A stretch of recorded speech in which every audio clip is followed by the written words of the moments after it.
Jammu Kashmir assembly इंतखाबात के लिए कांग्रेस ने जारी की तीसरी फहरिस्त। 19 उम्मीदवारों के नाम शामिल। वागुरा करेरी से इरफान हफीज लोन को दिया गया टिकट। यूटी में आई है इंतखाबी सरगर्मियों में तेजी। कांग्रेस पार्टी के चीफ तर्जुमान का बयान। उम्मीदवारों की फहरिस्त पर पार्टी में हो सकते हैं इख्तलाफात, मगर सबको करना चाहिए पार्टी के फैसले का एहतराम।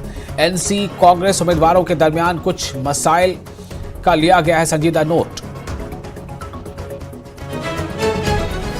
कांग्रेस के उम्मीदवारों के नामों पर मुनसर नहीं है बीजेपी। पार्टी के सीनियर लीडर जेएल रैना का बयान।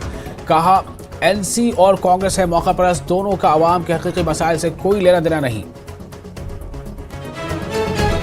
एडवोकेट इरफान हफीज लोन को मैंडेट देना इंतहाई बदकिस्मती और कांग्रेस पार्टी की गहरी साजिश। बीजेपी तर्जुमान अरुण गुप्ता का बयान। सुप्रीम